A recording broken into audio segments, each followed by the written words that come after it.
o pagpamakak. Kailangan natin mag-vote straight sa mga taong magtutuloy ng nasimulan ni Pangulong Duterte. Idiretso natin ang boto. Number 38, Rodante Marcoleta. Number 10, Jimmy Bondoc. Number 56 sa balota, Attorney Vic Rodriguez. Number 22, Bato de la Rosa. Number 28, Bongo. Number 53, Apollo Kibuloy. Number 34, Raul Lambino. Number 30, J.V. Hinlo. Number 58, Philip Ipe Salvador. At number 42, Doc Marites Mata. Alam ko, hindi kayo matutuwa. Pero iboboto ko si Amy Marcos. Siya ang naglakas loob na buksan ang investigasyon sa pagdukot ng pamahalaan ng isang Pilipino dito sa bayan para ihatid sa mga dayuhan.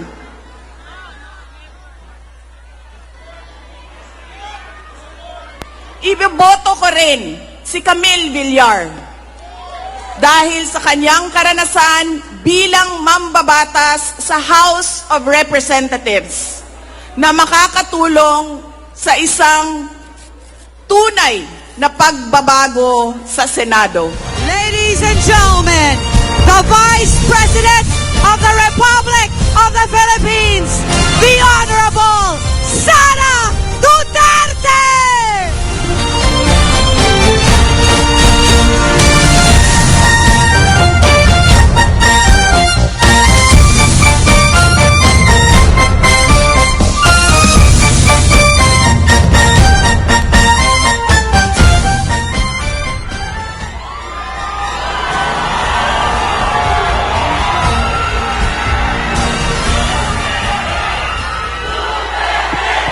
Duterte! Duterte!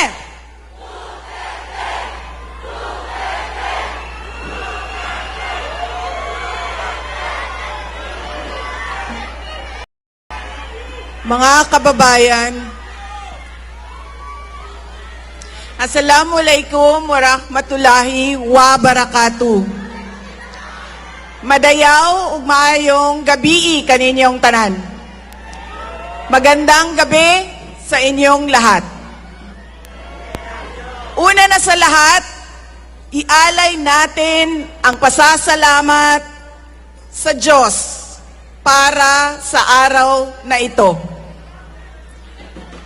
Pangalawang pagpapasalamat ay sa inyong lahat na nasa ilalim ng ulan, gutom, walang ayuda,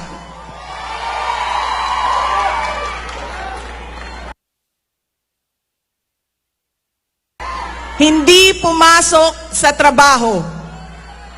Ngunit ibinigay ninyo ang panahon para sa aming lahat ngayong gabi. Maraming salamat sa inyo.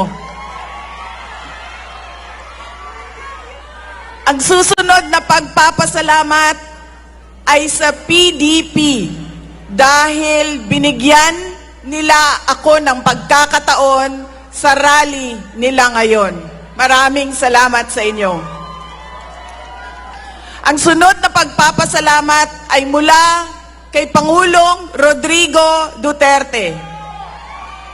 Sa inyong pagmamahal, sa inyong patuloy na suporta at pagdarasal na siya ay maibalik dito sa ating bayan. Maraming salamat. Ang susunod na pagpapasalamat ay mula sa akin, sa patuloy ninyo na suporta sa akin at sa aking mga kasamahan sa opisina ng Pangalawang Pangulo. Maraming salamat. ang huling pagpapasalamat ay mula sa atin. Dako kaayo ang amuang utang nga kabubuton kaninyong tanan sa oportunidad na ginahatag ninyo kanamo nga makaserbisyo sa atuang nasod. Daghan salamat. Ang pwesto na kinatatayuan ko ay hindi para sa akin. Ito ay para sa Pangulong Rodrigo Duterte. Pero tinawag ako ng tadhana dahil kinidnap ang tatay nating lahat.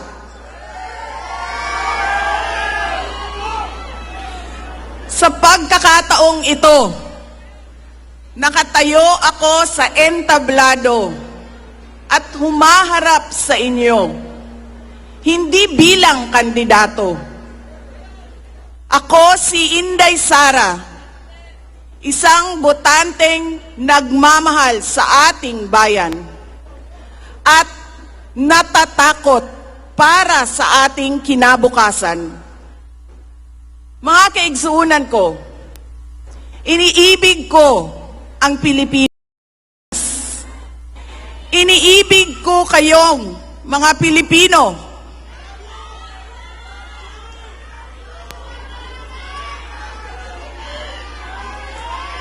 I love you too.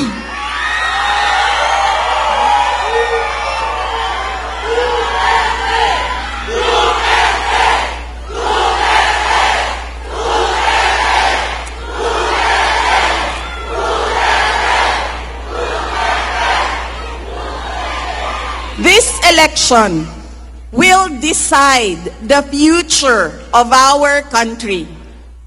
Ang boto ninyo ang magbibigay katiyakan kung maituloy ang pagbabago o tuloy-tuloy na lang tayo sa kapahamakan. Filipinos deserve better. Nagpapasalamat ako dahil nandito pa rin kayo at nakikinig sa akin sa kabila ng kaliwat kanan na paninira nila. In the past months, my name and my family's name have been dragged through the mud. I have repeatedly said it before, and I will say it again now. I am not the problem of this country.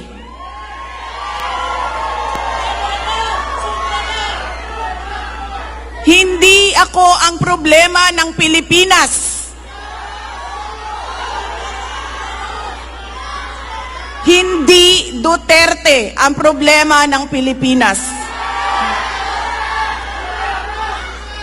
Sino nga ba ang tunay na makikinabang kung tuluyan ng burahin sa mundo ang pamilyang Duterte?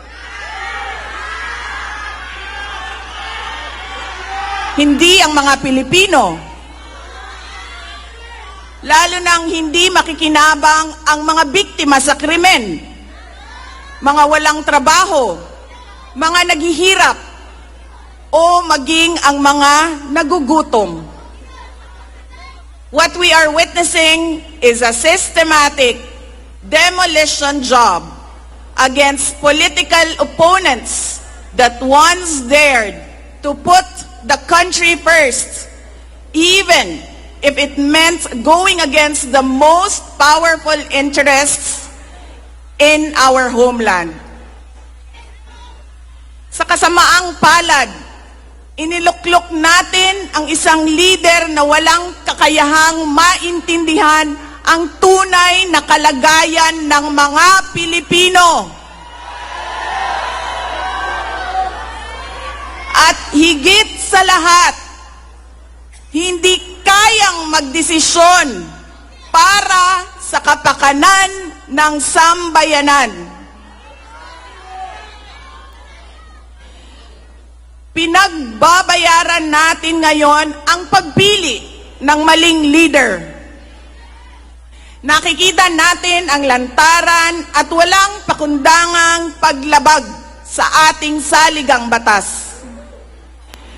Pinamumunuan din tayo ngayon ng isang taong patuloy pa ring tumatanggi, sumailalim sa isang pampublikong hair follicle drug test.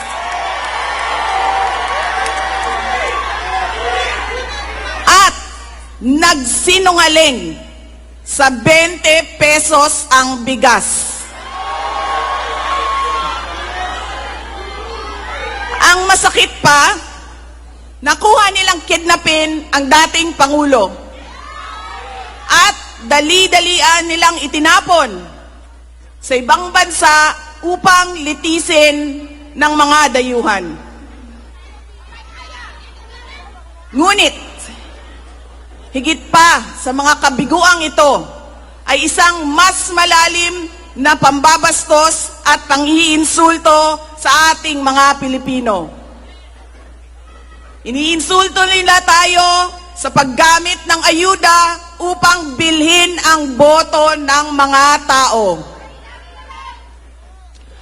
Ang ayuda ay hindi naman likas na masama. Sa katunayan, marami ang natulungan ito noong panahon ng pandemya. Ngunit, kapag ginamit ito para manipulahin kayo at pagsamantalahan ang inyong kahirapan upang manatili sila sa kapangyarihan, nagiging sandata ito ng pang-aabuso. Again, Filipinos deserve better. We must return to long-term, concrete programs, not short-term dole-outs that are being abused by those in power. Ang kailangan ng Pilipino ay isang mabisang food security program. Isang programa na tutugon sa problemang pinakamalapit sa bituka, ang gutom. Ang kailangan ng Pilipino ay isang modernong hybrid education system na nakasandal sa pagtuturo ng disiplina at pagmamahal sa bayan. Ang kailangan ng Pilipino ay isang tunay na universal healthcare system na tutugon araw-araw sa lahat ng health centers at hospitals at hindi lamang sa mga supporters ng politiko. Ang kailangan ng Pilipino ay matibay na infrastruktura. Let us build into the future. Ang kailangan ng Pilipino ay oportunidad sa hanap buhay at trabaho dito sa loob ng ating bayan. Masakit sa kalooban nating lahat ang kalagayan ng maraming nating OFWs na malayo sa kanilang mga mahal sa buhay. At higit sa lahat, ang kailangan ng Pilipino ay peace and order.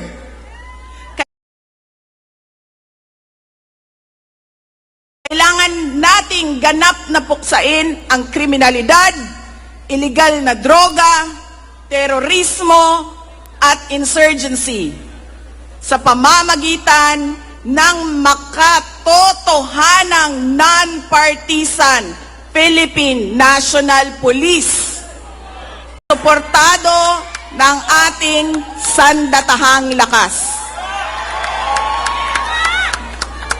Kinahanglan undangon nato ang batasan sa pagpili sa mga kandidato nga gikan sa political dynasty. Kining mga sikat nga apelido nga magsayaw-sayaw ra og magkanta sa atubangan.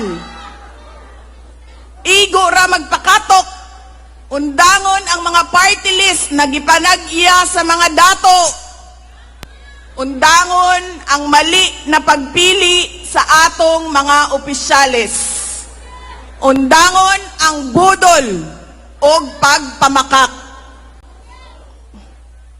Kailangan natin mag-vote straight sa mga taong magtutuloy ng nasimulan ni Pangulong Duterte. Idiretso natin ang boto. Number 38, Rodante Marcoleta. Number 10, Jimmy Bondoc. Number 56 sa balota, Attorney Vic Rodriguez. Number 22, Bato de la Rosa. Number 28, Bongo. Number 53, Apollo Kibuloy. Number 34, Raul Lambino. Number 30, JV Hinlo. Number 58, Philip Ipe Salvador. At number 42, Doc Marites Mata. Alam ko, hindi kayo matutuwa. Pero iboboto ko si Amy Marcos. Siya ang naglakas loob na buksan ang investigasyon sa pagdukot ng pamahalaan ng isang Pilipino dito sa bayan para ihatid sa mga dayuhan.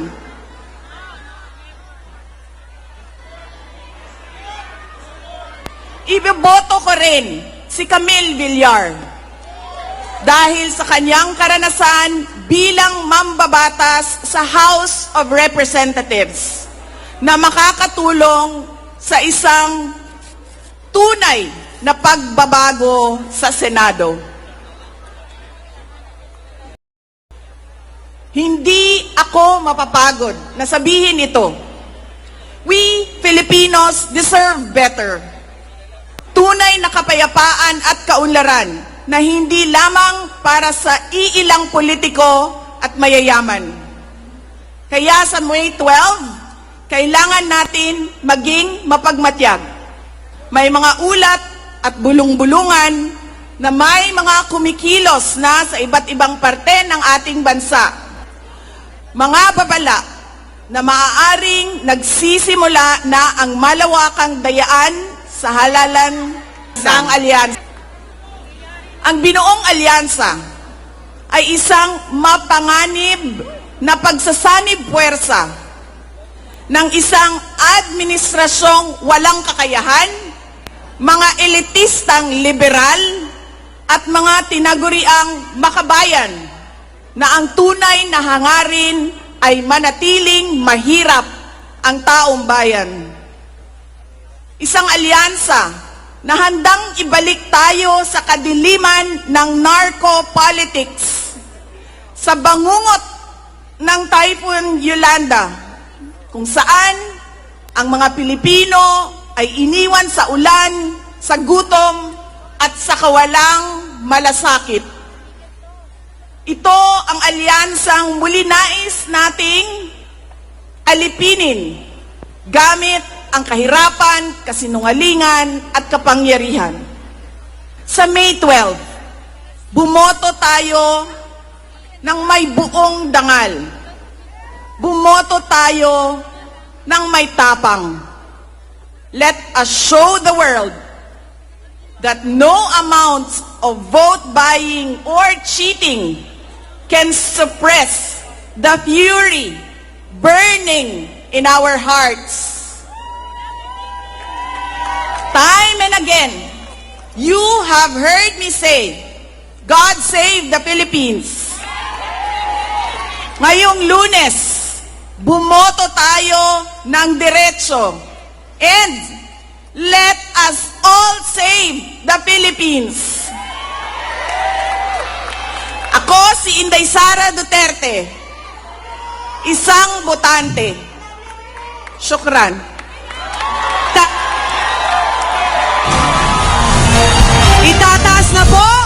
Tawagin na natin ang ating Duterte upang iangat ang kanilang kamay ng ating minamahal na Vice Presidente. Numero 10, Jimmy Bondoc. Numero 22, Bato de la Rosa. Número 28, Senator Bongo. Numero 30, J.V. Hino. Número 34, Raúl Lambino. Número 38, Rodante Marcoleta. Número 53, Pastor Apollo Kibuloy. Número 56, Attorney Vic Rodriguez. Número 58, 58, nag-isang Philip Salvador. At numero 42, Doc Richard Mata. Kasama ang ating PDP Laban. Duterte! SRB Senator Robin Padilla. PDP Laban, PDP Laban Street, PDP Laban Street. Duterte. Duterte! Duterte! Duterte. Duterte. Nakikiusap po ako, i-on po natin ang mga flashlight natin dahil kakantahin natin ngayon ang Pilipinas, Duterte pa rin. Kibuloy sa Senado. 1022 I-on natin para makita ng buong Pilipinas kung gaano tayo kadami dito sa Liwasang Bonifacio. Kasama ang KOJC Choir, kakantahin na natin ang Pilipinas, Duterte pa rin.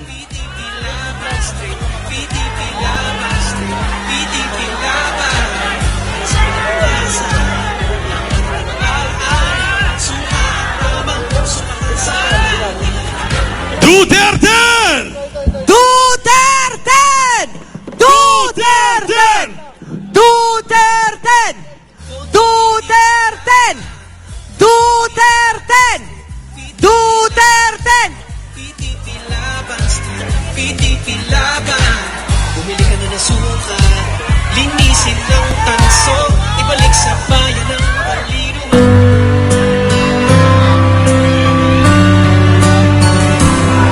Ang bulong ay kumalat na.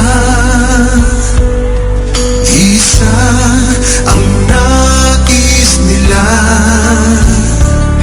Isigaw ang nadarama. I-on po natin ang mga ilaw ng cellphone. Buksan po natin ang ating mga ilaw ng cellphone at makisa sa pagkanta.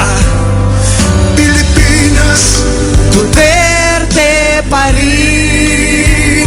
ang tunay na nagmamahal sa atin. Laban niya ay laban natin. Ay laban natin. Pilipinas, Duterte pa rin. Duterte pa rin. Inang bayang minamahal, lagi kang ipagdarasal na muli kitang makita. Pilipinas, bangon may pag-asa pa.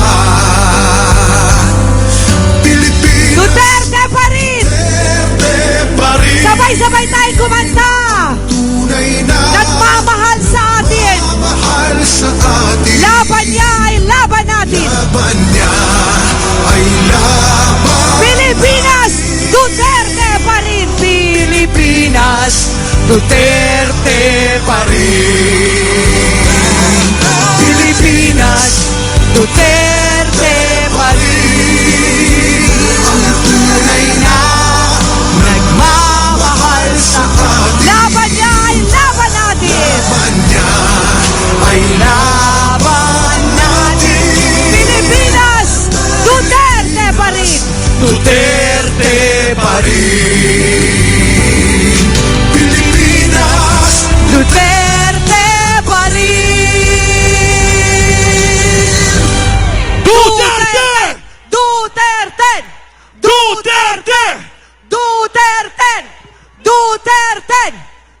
Duterte! Duterte!